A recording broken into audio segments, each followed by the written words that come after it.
Welcome back, Chapter 7. They chatted for a while. Anna bit her lip to stop her amusement showing at just how uncomfortable Paula was. Are you looking forward to seeing the Northern Lights? She asked, casually stretching out one leg and admiring her pedicure painted toenails. Oh, yes, very much so, Paula replied, but my husband said we might not see them. They're not always visible. Anna nodded. It's certainly down to luck. She narrowed her eyes as she watched the other woman in the semi-dark of the room. But I've got a good feeling about this trip. Paula smiled stiffly, Anna thought. Hiding her own smile, she stood up, raised her arms above her head, and stretched. Paula put her head down, pretending to fiddle with the tie on her bikini. Right, enough for one day. Anna picked up her towel and let it drape behind her as she made her way toward the door. She stopped, turned around to face Paula. Want me to put some more water on the coals for you before I leave? Paula, looking anywhere but at Anna's naked body, shook her head. No, that's fine. I should go find my husband soon anyway. Anna smothered a smile and slipped out the door, sure she could hear Paula's sigh of relief as she closed it gently behind her. Outside the sauna, she worked quickly, wrapping the towel around herself and picking up the poker in the box next to the door. She fed it through the door handle, careful not to let it clang as she released her grip. Then she padded soundlessly down the hallway, pausing at the lockers and grinning again as she spotted Paula's bag on top. Obviously, the woman hadn't bothered to stop in the spa reception and get a key. She ducked into the changing room and pulled on her clothes. When she left, the spa area was still quiet, still empty. She smiled to herself as she walked towards the exit, swiping Paula's bag off the top of the locker as she passed. Once outside the door, she flipped the sign over to read spa closed, then made her way down the corridor. What did she just do? Did she just lock Paula in there? Paula stared at the door long after the strange woman had left, who sat in the sauna totally naked, and her body. Regretfully, Paula pinched the spare flesh on her own stomach. The woman must work out every day to look like that. She picked up her towel and rubbed at her face, realizing just how hot she was. Suddenly, a walk on the open-air deck seemed like a perfect way to finish off her afternoon of indulgence. If she could track Tommy down, maybe he'd come with her, explore outside before they got dressed for dinner. She looked at her watch and saw she'd been in the sauna for almost an hour. No wonder she was sweating so profusely. And that hour was plenty of time for Tommy to have cooled off. She stood, grabbed her towel, and pushed at the door. It didn't budge. Did she lock her in? Frowning, she pushed it again, but it was stuck fast. No, she whispered, putting the whole side of her body against it. She shoved at it again and again. No, she could hear the panic rising in her own voice. Was it her imagination, or had the sauna suddenly got hotter? She let go of the handle and lurched over to squint at the thermometer. It read 110 degrees. She knew it should be between 70 and 100, and she had already been in there too long. What would happen if no one came to let her out? Would she pass out from heat exhaustion or become dangerously dehydrated? She slammed at the door again and banged on it with her fist. It was unlikely anybody else would come along soon. The rest of the passengers would be gearing up for the first night's dinner and celebrations of the maiden voyage. Help! She shouted, grabbing at the handle again. It slipped out of her sweat-slick fingers, and with a howl, she slid downwards, her fingernails breaking as they scrambled at the wood. She threw out her left hand to steady herself, and her fingers connected with the wooden bowl that contained the water. It splashed onto the coals, hissing and spitting, the heat immediately rising as the water fizzled and bubbled. Oh, God, Paula wept, the tears drying on her cheeks as soon as they leaked out of her eyes. Please, help me. After walking around on deck for a while, Anna was cold enough to return inside. As she headed along the glass wall corridor that ran past the bar area, she pulled her short hair forward and peered through her fringes. Tommy was in there, not drinking morsely, as she had half expected, but surrounded by a cluster of men. They were laughing and chatting, and Anna felt a stab of pleasure that he had not felt the need to go in search of his wife. She sped walked to the sixth deck, smiling with satisfaction as the sign on the spa door, which was just as she left it. She turned it over again and slipped inside, pausing in the doorway for just a moment before heading toward the sauna. The polka was still in place, and there was no sound from within. Taking a deep breath, she slid the polka soundlessly out and set it down underneath a pile of towels. Then she gripped the handle and opened the door wide. Paula was huddled in the corner on the furthest bench far from the door. In the dim light, Anna saw her raise her head. "Goodness, you still in here?" As if you didn't know Anna. Anna gave her a friendly smile. "Did I leave my bracelet in? Oh, there it is." She scooped up the silver chain, then stopped, the smile slipping from her face to be replaced with a look of concern. "Hey, are you okay?" Paula let out a deep, shuddering breath as she clambered off the bench. "Don't let that door close," she shrieked. She pushed past Anna and practically threw herself through the door. "Oh my God!" The tears came then as Paula gulped great lungfuls of air. Spotting the water cooler, she staggered over to it. Anna went to stand beside her, taking the cup from the woman's shaking hands and filling it for her. Paula grabbed at it and drank greedily. When she had finished, she reached out her arms and pulled Anna into an embrace. "I was stuck in there," she cried. "I thought I was going to die." Over Paula's shoulder, Anna rolled her eyes. "What do you mean stuck?" she asked. "The door wouldn't open," she whispered. Paula. Paula whispered, her eyes darting fearfully to the sauna. Anna moved back to the door, closing it and opening it again easily. "It wouldn't open," Paula cried. "I swear it was stuck fast." "Did you push it or pull it?" Anna asked, swishing the door open and closed as if to prove her point. I don't know," Paula said. "I'm just so glad you came along." Her eyes filled with tears again as she pulled out a chair and sat down. Anna studied her. Never had she seen a person's cheeks so red. Paula's hair seemed to have swelled to 3 times its normal size, standing out in a frizzy halo around her head. "I can't believe you've been down here all this time. Did your husband not come looking for you?" Another tear tracked a path down Paula's face as she shook her head. "Right. Well, it's nearly dinner time. Come on, you look a bit shaky. Let's get you back to your cabin." "My bag!" Paula stopped and wrenched her arm free of Anna. She stared at the row of lockers. "My bag isn't here." Anna moved over to the lockers. "Which one did you put it in?" Paula shook her head. "I didn't. I couldn't open them. I put it on top." Anna twisted the knob on one of the lockers and pulled it open. "You didn't get a key from the reception?"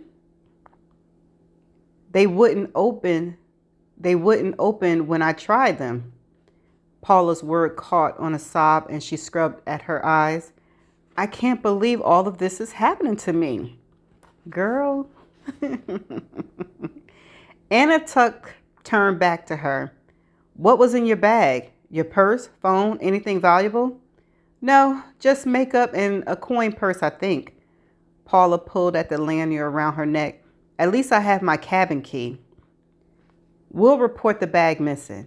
"Hey, maybe you didn't actually bring it in here. Might you have left it in your room?" Paula's features swam with confusion. "I don't know." She looked at Anna doubtfully.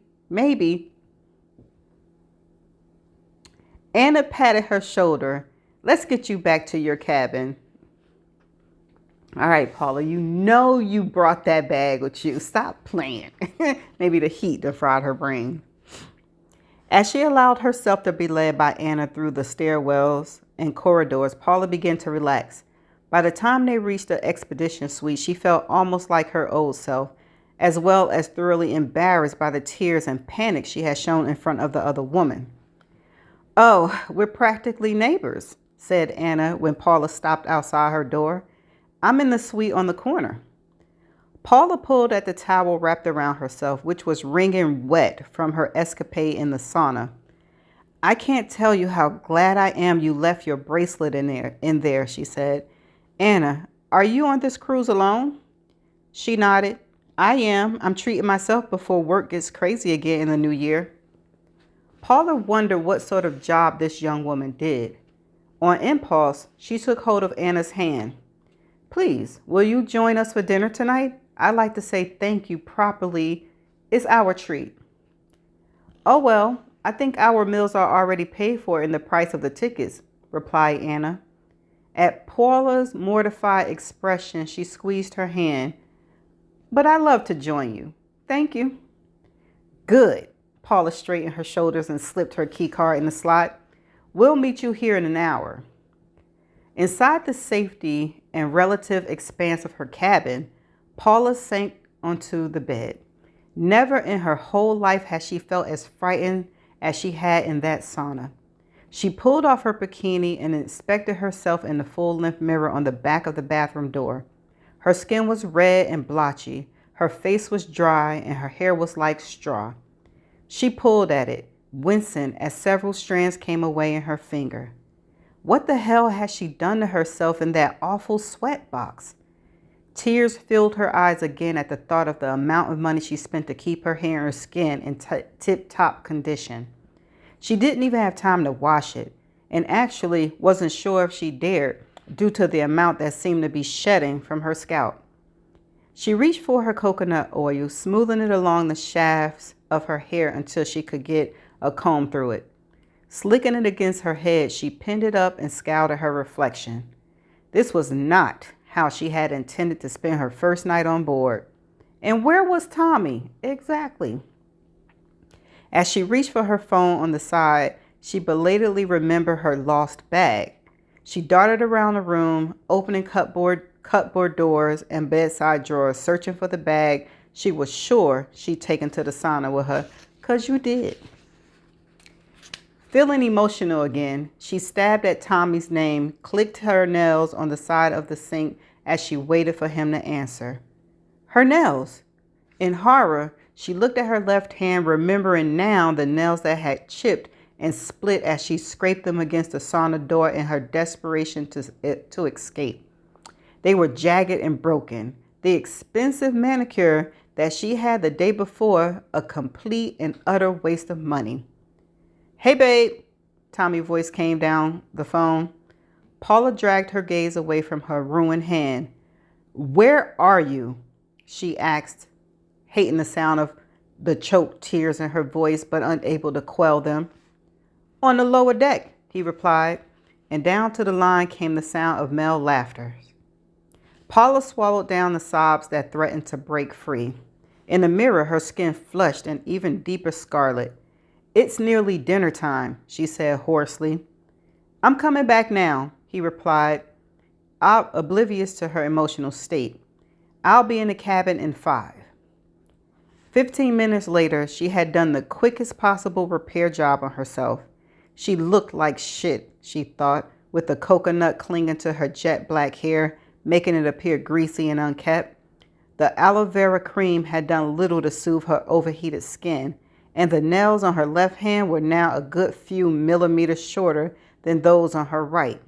She had chosen a floor-length maxi dress in baby blue, hoping that the subtle shade of the material might tone down her high color. It didn't.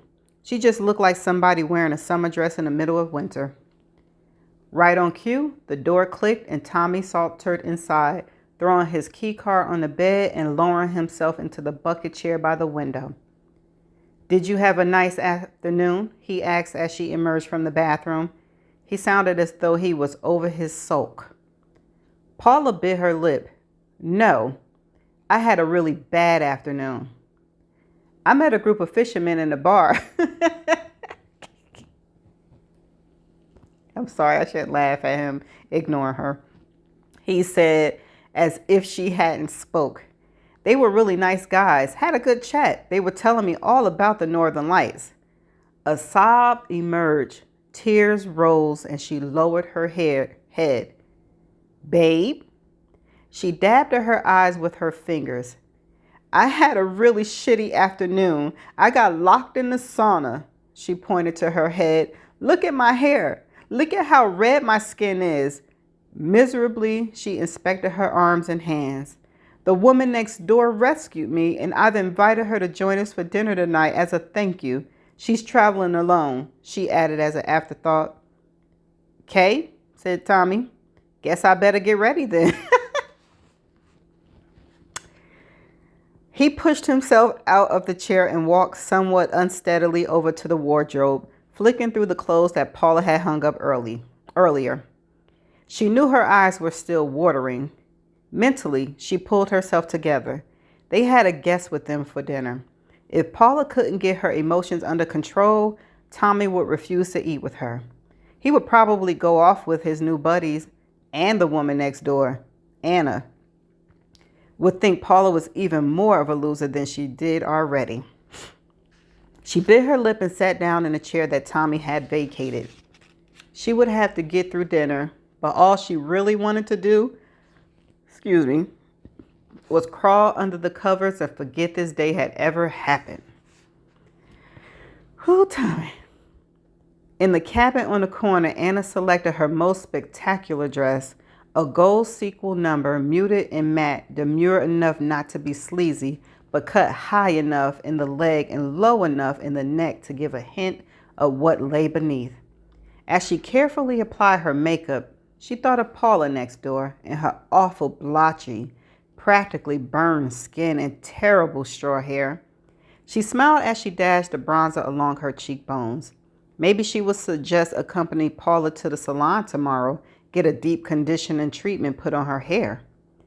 Taking one final look in the mirror, she scooped up her clutch bag and Paula's tote that she had swiped off the top of the locker earlier and strolled a few feet down the hall to Paula and Tommy's cabin. Raising her hand, she rapped smartly on the door. It opened immediately, and Anna's heart lurched a little as she surveyed the pleasing form of Tommy. He was dressed in a smart black suit and a crisp white shirt with no tie. He managed to look casual, but also as though he fitted right in. She smiled, stuck out a hand and gripped his firmly. "Hi, you must be Tommy. I'm Anna. Your wife very kindly invited me to join you for dinner." He smiled back, showing white teeth, and ushered her inside. "Come on in. We're just waiting for Paula. God knows what she does in there that takes so long." He laughed. "She comes out, and I don't see much of a difference." You telling a total stranger this?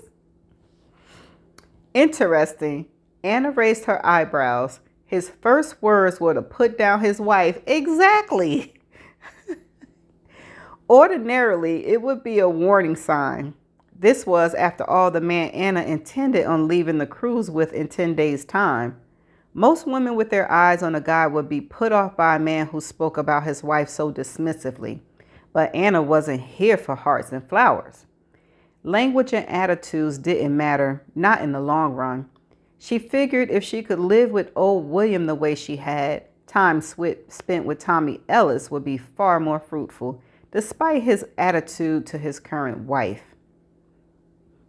You think so? Tommy moved over to the semi-circular bar area and held up a bottle of gin. "Drink?" he asked. Anna was about to accept when the bathroom door clicked open and Paula emerged, her eyes almost as red as the skin on her face. "Oh, Anna, hi," she said. With a resigned shrug of her shoulders, she smiled. "This is the best I could do." As Tommy signed behind her, Anna scrutinized Paula's face. "I have some powder in my bag. Would you like to use some?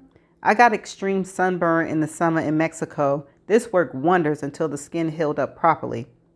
She pulled it out and at the same time held Paula's tote bag aloft.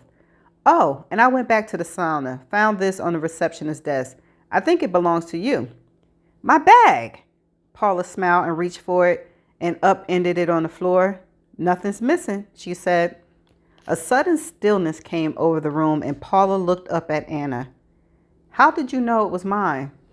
Good question. She asked, there's nothing with any ID in here. You better keep that in the back of your mind, Paula.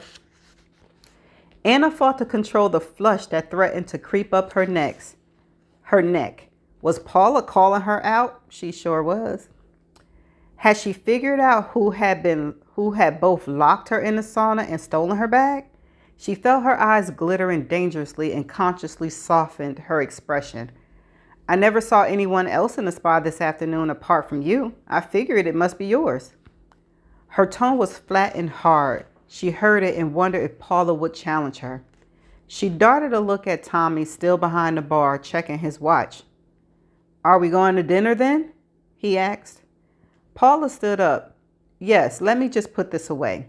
She held it up, shook it at Tommy as she walked past him. Look, Anna found my bag that I lost in the spa. He raised his eyes. So, you got locked in the sauna and lost your stuff? Good going, even for you. Oh, how barbed and nasty their relationship was, thought Anna as she watched the exchange with interest.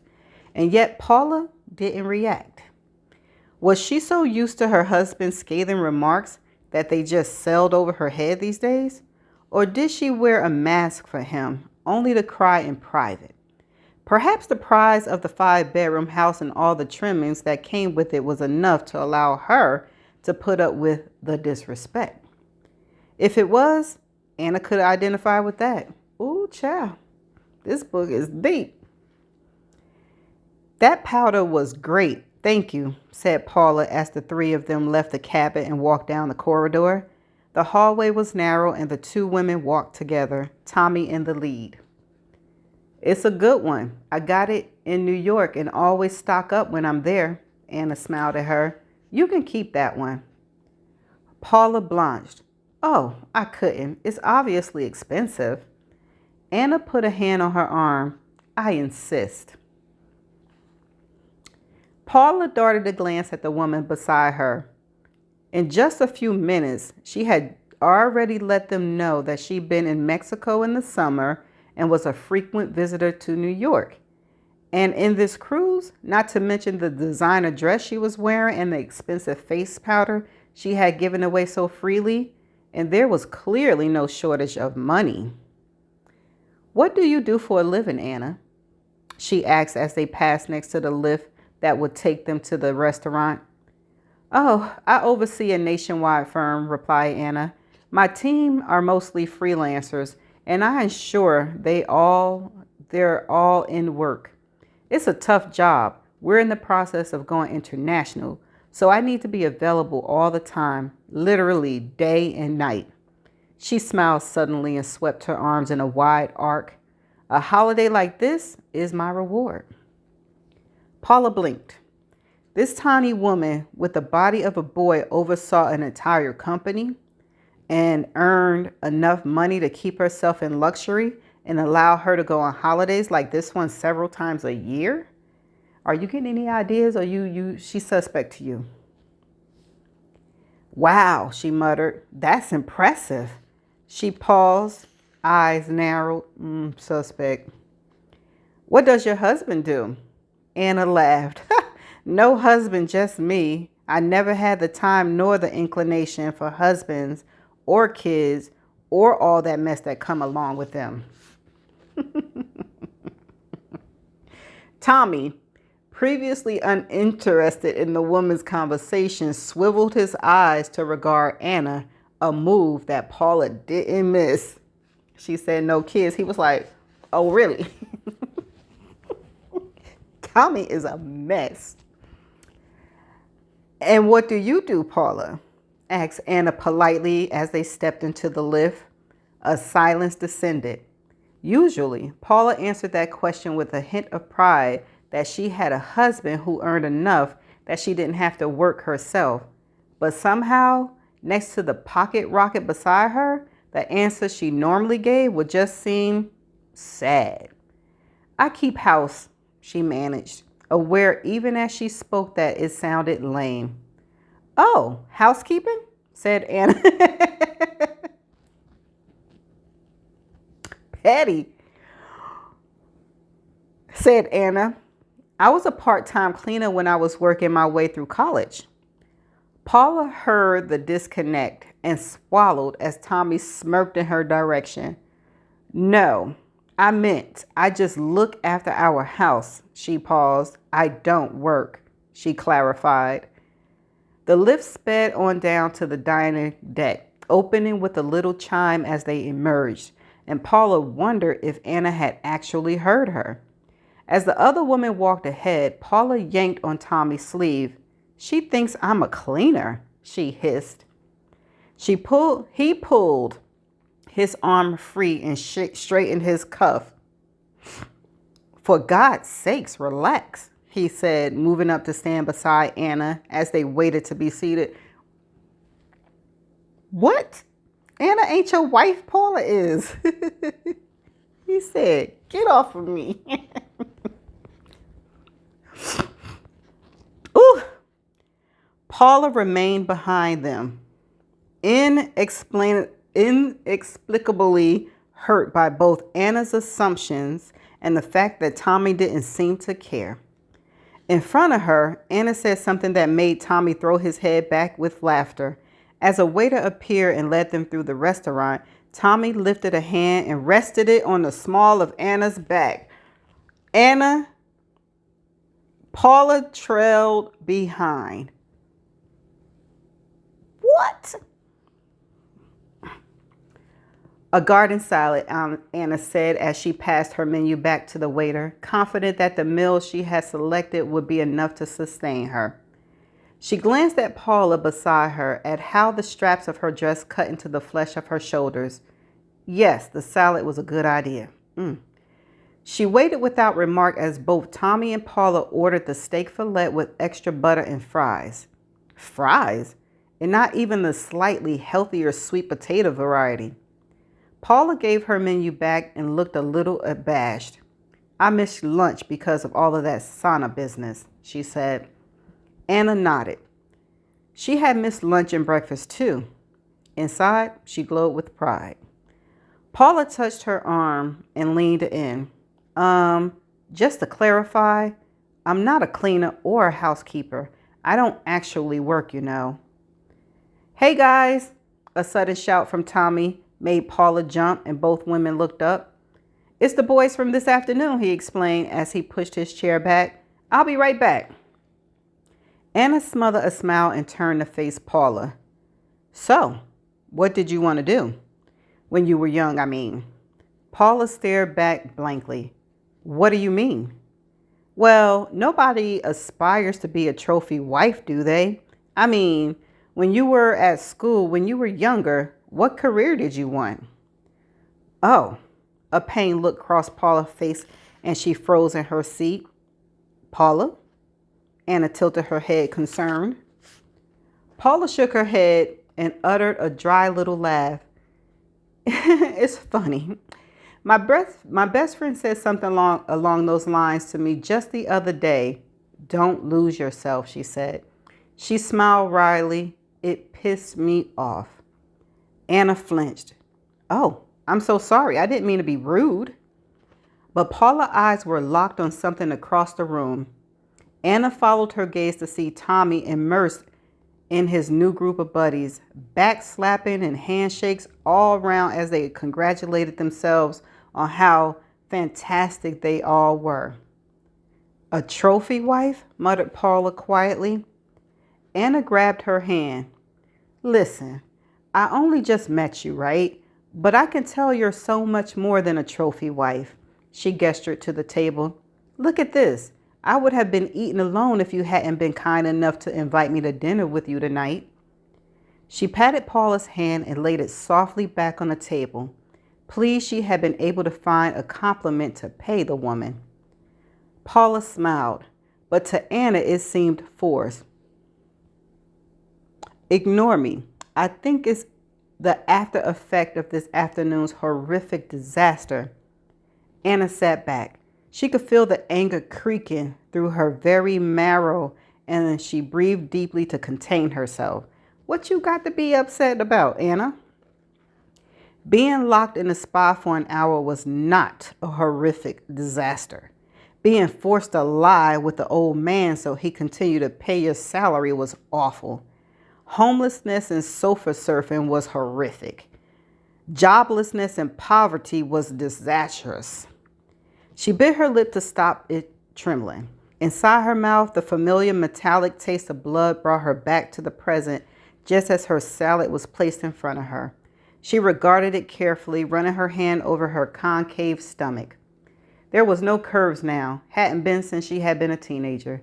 At least that was one part of her life that she could control. I'm going to the salon tomorrow, she said conversationally, looking away as Paula cut into her steak. Maybe you'd like to come along, get a deep conditioner treatment on your hair? Tommy slid back into his chair, rubbing his hands together and tucked into his steak with relish. The boys are doing a bit of deep sea fishing tomorrow. They've invited me to join them, he said with a mouthful. It should be fun. On the other side of her, Anna felt the look that Paula aimed at her husband. Really? She asked. On our first full day? Anna glanced at Tommy, saw the eye roll. She nibbled at a piece of lettuce as the tension grew like a cloud of black smoke. She could practically smell the hurt coming off of Paula in waves. Eventually, Paula addressed Anna. I love to come to you. I love to come to the salon with you tomorrow. Thank you. Anna smiled and pushed her plate away. She was done. Good morning. This is your captain speaking. Today, I would like to bring your attention to the square of Pegasus. Pegasus can be seen in both the northern and southern hemisphere, but in the southern hemisphere, it is upside down. Pegasus, our winged horse, consists of 4 stars of almost equal brightness. This 2,000-year-old constellation can be tricky to see with the naked eye, but a simple pair of binoculars will show you all the stars within the square. According to Greek mythology, Pegasus had a hand in defeating Chimera, a fire-breathing monster, and was duly rewarded by being presented with the 7th largest place in our skies. Pegasus is 196 light years away from Earth, which, if you think about it, makes you feel really rather small in our otherwise limitless galaxy. And that's the end of chapter 7.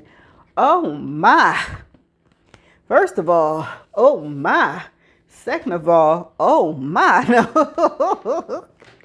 Tommy, just get a divorce, like if you ain't loving your wife no more, get a divorce, because the fact that one, your wife asked you how was your day, you answered, I don't know if you asked her how was her day, but she told you it was bad and you didn't even say what had happened. You just went on with your story. That's a dead sign right there. He don't give a crap about how you feeling, thinking, and none of that.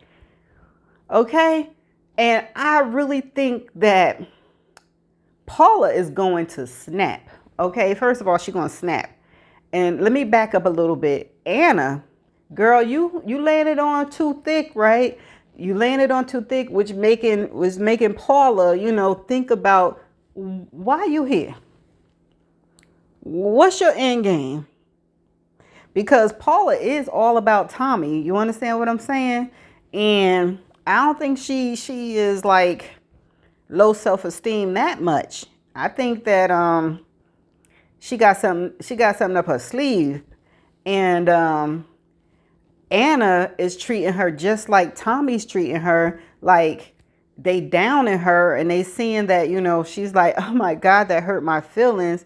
She doing the same thing that Tommy is doing. And holy crap, she questioned Anna like, how you know that was my bag? It didn't have no identification on it. Anna had to come and think of something quick though, didn't she? She came up with something quick. But that better be in the back of Paula's mind about that. And then the fact Tommy gonna put his hand on the small of her back and she behind them couldn't be me. That's all I'm trying to say. But she gonna go to the salon with this woman. Do you think this woman gonna do something to her hair, like cause something to go bad with her hair? I think she is. And if something happened, I swear Paula better put 2 and 2 together. She better, realize something ain't right. Man, she got to deal with this for 10 days on the cruise with Tommy and her. I don't know. What would y'all do? Anyway, it's deep because, women do stay in situations because of what it brings to them, like the materialistic stuff and the money. But child, sometimes you gotta be like, stack your shit up and dip out. That's the end of chapter 7. I shall see you in the next chapter. Bye for now.